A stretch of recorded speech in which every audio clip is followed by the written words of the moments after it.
प्रणाम। मैं सुधीर शर्मा।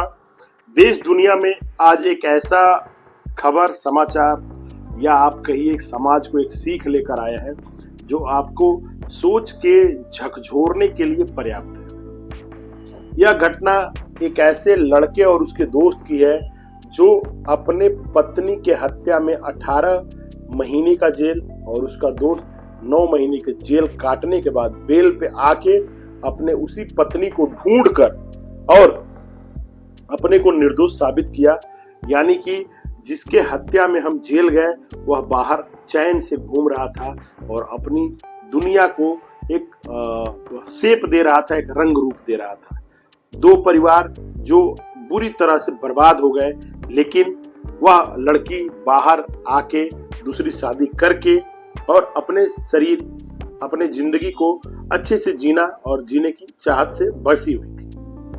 आपको बताते चले कि यह घटना जो है यह कहानी नहीं है, वास्तविक है और यह है मध्य प्रदेश राजस्थान से सटे दौसा जिले का एक गांव जहां पे बालाजी मंदिर है जो कि विश्व प्रसिद्ध मंदिर है। घटना घटी आज से 10 साल पहले। आपको बताते चले कि एक लड़की, उसके पिता सूरज प्रताप और उसकी माता उर्मिला देवी भगवान बालाजी के दर्शन करने के लिए राजस्थान के दौसा जिले में आए। दर्शन करने के उपरांत भोजन और कुछ खरीदारी करने के लिए जो टाउन डाउन होता है यानी शहर का जो मध्य होता है वहां पे वो लोग गए और वहां पे घूमते घूमते वह बम्बैया धर्मशाला के पास चले गए। बम्बई धर्मशाला के पास आने के बाद एक लड़का एक तस्वीर की दुकान सामने थी जो फोटो फ्रेम करके बेच रहे थे। वहां पे वो लड़की, उसके पिताजी सूरज प्रसाद गुप्ता और माता उर्मिला देवी फोटो के लिए मोल भाव करने लगे। फोटो बेचने वाला कोई युवक और नहीं था, वह वही युवक था जो 18 महीने जेल काटकर अपने पति की हत्या के जुर्म में आया है। आपको बताते चले कि उस दुकान में आरती, जो दुल्हन का नाम है, जो मने कि मरी ही नहीं मरा होने का ढोंग किया, वह और सोनू जिस दुकान में फोटो बेच रहा था, उन दोनों के बीच एक आपसी बातें हो गई और यह बात आगे बढ़ के शादी के बंधन तक चली गई। शादी हुआ और शादी के मात्र 8 दिन के बाद लड़की फरार हो गई। लड़की का जो बाप था वह जो लड़की का बाप था वह बेसिकली मथुरा का रहने वाला था और मथुरा के वृंदावन थाने पे जाके एफआईआर किया कि हमारी लड़की का इन लोगों ने हत्या कर दिया है और इसकी खोजबीन की जाए। 7 से 8 दिन बीतने के बाद मथुरा में एक लड़की का शव बरामद हुआ और उस शव का जब शिनाख्त किया तो वह यानी कि लड़की का पिता सूरज प्रसाद ने बोला कि हाँ, ये मेरी ही लड़की का शव है। और उस शव को एक्सेप्ट करने के बाद पुलिस वहां से राजस्थान आई और इन दोनों आरोपियों को यानी कि सोनू और उसका मित्र गोपाल, इन दोनों को पकड़ के वृंदावन थाने ले गई। वहां इसके इन लोगों के साथ 3rd डिग्री टार्चर करने के बाद इन लोगों ने एक्सेप्ट किया कि हाँ, मैंने ही यह हत्या किया हुआ है और एक मनगढ़ंत कहानी पुलिस के सामने रख दी। बाद में उन दोनों को जेल हो गई।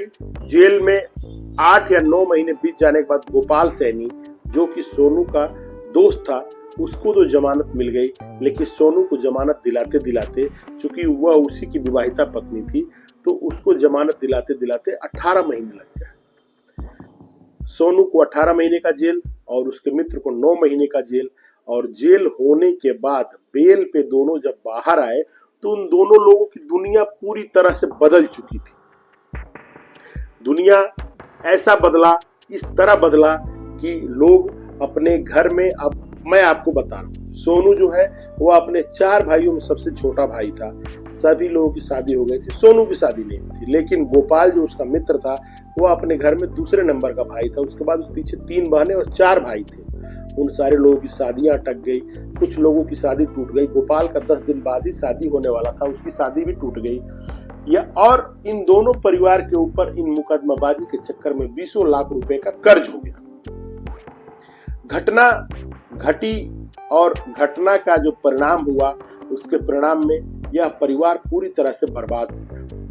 आपको बताते चलें कि यह घटने में मोड़ कब आया। जेल से आने के बाद जब दोनों लोग पूरी तरह टूट चुके थे, मुकदमा में तारीख पे जाते जाते 7 साल का समय बीत गया। एक दिन उनका एक मित्र आया और मित्र ने बोला कि जो तुम्हारी दुल्हन है उसके जैसी एक औरत हमको मिली है और वो औरत पता चला है कि उरई की रहने वाली है। सोनू को शक हुआ, चूंकि जो उनकी शादी का एग्रीमेंट हुआ था उसमें जो आधार कार्ड लगा था वह उरई का ही लगा हुआ था, यानी कि जो आरती जो दुल्हन थी उसके पिता और माता पहले उत्तर प्रदेश के उरई जिला के ही रहने वाले थे।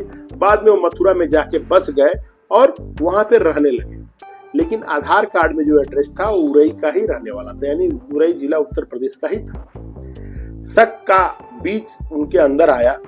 गोपाल सोनू को कन्विंस करने की कोशिश किया कि देखो ये बता रहा है कि यह लड़की आज भी जिंदा है और इस गांव में रहती है। क्यों ना हम लोग तो फंसे ही हैं, हम लोग को पता ही है कि हम लोगों ने गलती नहीं किया है, तो क्यों ना हम लोग अपने लेवल से इसको तफ्तीश करें और बाद में हम लोग पुलिस के सामने आके इसका शिनाख्त करेंगे। एक दूसरे में बार बार गोपाल के कहने के बाद सोनू रेग्री हो गया और इन लोगों ने पहले एक ओपिनियन बनाया, अपना एक आइडिया बनाया अपने में, कैसे हम लोग उसको देखेंगे, मिलेंगे कैसे उसको। तो पहले तो उनके गांव के करीब जाने के लिए इन लोगों ने ऊंट का व्यापारी बनने का एक ढोंग रचा और वहां पे एक ब्रोकर को पकड़ के उसको 500 रुपया दे के उसके घर के पास जो ऊंट था वहां तक गए, वहां पे खरीद बिक्री किए, लेकिन वहां कुछ नहीं दिखा। उस गांव में आरती का कोई नामो निशान नहीं दिखा। लेकिन जो शक था वह पुख्ता था और जो इन लोगों को दे रहा था इनपुट वो उसका भी विश्वास काफी पुख्ता था। वह इन लोगों को कह रहा था कि हमने देखा है आंखों से, आप लोग उसकी तफ्तीश करो। चूंकि सोनू और गोपाल अपने समय के मारे हुए लोग थे और मुकदमा में टूटे हुए लोग थे और उनको लग रहा था कि इससे निकलने के लिए हमको सच लाना ही पड़ेगा, क्योंकि मर्डर तो हमने किया नहीं है और अगर सच नहीं आएगी तो हमारी जिंदगी हत्या के आरोप में, 302 के आरोप में पूरी जिंदगी खत्म हो जाएगी। परिवार तबाह हो चुका है और अब बची खुची जिंदगी भी हम लोग की बेल के बाद जब मुकदमा क्लीन होगा तो हम लोग जेल में चले जाएंगे।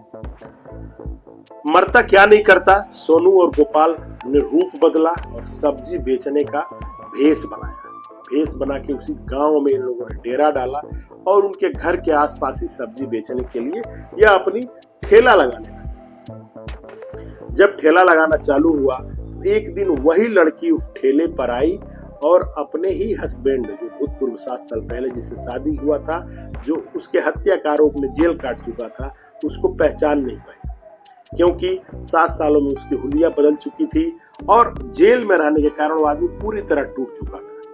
5 से 6 मिनट तक सब्जी की खरीदारी हुई, तोल मोल हुआ, तोल भाव हुआ, लेकिन यह न आरती पहचान पाई कि ये हमारे हस्बैंड है और इन लोगों ने कोई क्लू नहीं पाया कि उस पर वो बात करें कि नहीं तुम ही आरती हो। मैटर जिस दिन वो सब्जी की खरीदारी करने के लिए आरती आई थी, सोनू को भी पुख्ता विश्वास हो गया और उसके दोस्त गोपाल को भी पुख्ता विश्वास हो गया कि हम लोगों का अब राह मिल गया है जेल से छूटने के लिए और हम लोगों ने जो फर्जी हत्या के जुर्म में ये जेल और अपनी जिंदगी को बर्बाद कर रहे हैं, इससे हम लोग बच सकते हैं। वह लोग संविधान के प्रति अपनी आस्था को बरकरार रखते हुए पहले जो बालाजी मंदिर के पास थाना है वहां जाके एसएचओ को बोले कि साहब हमारे साथ ऐसा ऐसा हुआ है और जिस लड़की के हत्या के आरोप में हम जेल से भी 18 महीने बाद आए हैं और मैं हर तारीख पे जा रहा हूँ, जिससे ना मैं कोई धंधा पानी कर पा रहा हूँ और ना ही अपने जिंदगी को व्यवस्थित कर पा रहा हूँ, हमारी मदद करें। यह लड़की जिंदा है और इस घर में रहती है। चूंकि पुलिस ने ऑलरेडी मृत्यु डिक्लेयर कर दिया है, उसके ऊपर उन लोगों को चार्जशीट देके उनके ऊपर उनको सजा हो चुकी है। एसटीएफ उसमें इन्वॉल्व थी, एसटीएफ ने सारा कुछ करके उस केस को क्लोज कर दिया था। सजा के तरफ ये केस बढ़ रही थी। पुलिस कैसे माने? एक थाना अगर एसटीएफ के ऊपर कंप्लेन करने जा रही है या क्वेश्चन मार्क उठाने जा रही है, वो भी इतनी बड़ी कि मीडिया में आने के बाद हाहाकार मच जाएगा, ये कैसे पुलिस इसको बिना सबूत का मान ले? पुलिस एसएचओ जो थे उन्होंने बोला कि आप कुछ ऐसा सबूत हमको दो जिससे मैं इसको पुख्ता आगे फॉरवर्ड कर सकूं। सोनू और जो गोपाल थे वह काफी सूझबूझ वाले लड़के थे। उन लोगों ने फिर भेष बदला और इस बार उन लोगों ने ई मित्र का भेष बनाया और उस घर पे गए और उस घर के मुखिया को बोला कि हम लोग नगर निगम की तरफ से आए हुए हैं और सरकार कुछ चुनिंदा घरों को 2 लाख रुपया शौचालय बनाने के लिए दे रही है। शर्त यह है कि आप अपने घर के सारे मेंबरों का आईडी कार्ड देंगे और आपके घर में कितने लोग मेहमान के तौर पे आते हैं हर साल में, उसकी सूची एक देंगे। 2 लाख रुपए का जो एक लोभ था या जो कहिए एक मछली का चारा था, वह इतना अच्छा काम किया कि उस घर का मालिक यानी कि आरती का ससुर इसमें फंस गया। उसने सारा पेपर दिया और आधार कार्ड पैन कार्ड देने के बाद अपने घर आने वाले मेहमानों की लिस्ट भी सौंप दी। जब सोनू और गोपाल इस पेपर को लेके आ गए और उसमें छानबीन करने लगे तो उन्हें अपने वाइफ का वही आधार कार्ड मिला जो कि शादी के समय रजिस्ट्रेशन में उसने यूज किया हुआ था। यह काफी ही पर्याप्त सबूत था। यह सबूत ले जाके एसएचओ को सामने देने के बाद बालाजी मंदिर पास में जो थाना है उस एसएचओ ने इसको एफटीएफ को सौंपा और बोला कि आपने इस केस में निर्दोष लोगों को फंसाया हुआ है। यह मैटर सोशल मीडिया और न्यूज से रातों रात 2-3 स्टेटों में फैल गई और हाहाकार मच गया। पुलिस ने आरती को गिरफ्तार कर लिया। आरती से पूछा गया आखिर में तुमने ऐसा क्यों किया कि 2 परिवार खत्म हो गए। आरती का जवाब जो था वह यह था कि जब मैंने शादी किया सोनू से, शादी के 7-8 दिनों में ही हमको यह समझ में आ गया कि यह परिवार आर्थिक रूप से विपन्न है, बहुत कमजोर है, मेरी जिंदगी इनके साथ नहीं चल पाएगी। मैं उसी दिन 8वें दिन शादी के बाद मैं घर से भाग आई और भागने के 1 महीने के अंदर ही मैंने यहाँ शादी कर लिया। शादी के बाद मैंने अपने पापा को भी बता दिया कि मैं वहां से छोड़ के आके दूसरी जगह शादी कर ली हूँ और इस घर में मैं बहुत खुश हूँ। और हमें डर था कि जो मेरा दूसरा पति है वह इस केस को जानने के बाद कि हमारा पहला पति जेल में है, हमारा रिश्ता टूट न जाए, इसलिए मैं इसको दाब के बैठ गई। बात यह आती है कि 2 महीना बाद जब सूरज प्रसाद गुप्ता को यह बात बता दी गई थी लड़की के द्वारा, तो फिर उन्होंने केस की पैरवी करके इन दोनों लड़कों को जेल क्यों भेज दिया, उनकी जिंदगी बर्बाद क्यों कर दी। यह एक ऐसा गेम रहा जो सोनू और गोपाल की जिंदगी में कहर बन के टूटा था और पूरी तरह से इन दोनों की जिंदगी को बर्बाद कर दिया। यह सोचने की बात है, यह एक सोचने वाली घटना है कि एक लड़की जो कि आप अचानक बिना जाने पहचाने उससे शादी करते हैं, उसके बिना अतीत को जाने हुए, बिना उसके बैकग्राउंड, उसके पारिवारिक बैकग्राउंड को जाने हुए, यह आपकी जिंदगी में कितना बड़ा एक विपन्नता का साधन बन सकती है, यह आप कल्पना भी नहीं कर सकते। बाद में जब पुलिस ने सख्ती से जांच करना चालू किया तो पता चला कि यह लड़की जो थी यह इतना अधिक मांग करती थी, 7 से 8 दिन में ही 50-50 हजार रुपए की मांग करने लगी थी सोनू से। सोनू भी चाह रहा था कि मैं गलत जगह फंस गया। उसी दौरान 8वें दिन खुद निकल गई और एक इसी साथ में एक लड़के से बात कर रही थी, उसके यहाँ जाकर उससे शादी कर ली। पुलिस पिता यानी सूरज प्रसाद गुप्ता, माता उर्मिला देवी और आरती जो कि अपने जिंदा होने के बावजूद 2 लोगों को मृत हत्या में 302 में मुलजिम बना के जेल भेज दी थी। इन लोगों को गिरफ्तार कर ली और गिरफ्तार करके इनके ऊपर जो भी यथार्थ कानून काम करता है उसके आगे उसके हिसाब से इनके ऊपर कार्रवाई की और ये लोग जेल में चले गए 2022 में। अब आपको बताते चले हैं, यह जो घटना मैंने आपको बताया, मैं आपको डराने के लिए नहीं बताया। यह घटना एक जस्ट समाज का हमारे ही अंग है और समाज में ऐसे ऐसे लोग भी हैं, इन लोगों से सतर्क रहना चाहिए। लोगों गार्जियनों को अपने बच्चों को इस हिसाब के लिए अवेयर करना चाहिए और जो भी लोग जो जवान बच्चे सुन रहे हैं उनको इन घटनाओं के प्रति भी अवेयर होना चाहिए कि सोसाइटी में इस तरह की भी एक्टिविटी होती है। एक फिल्म हमने बचपन में देखा था, अंधा कानून।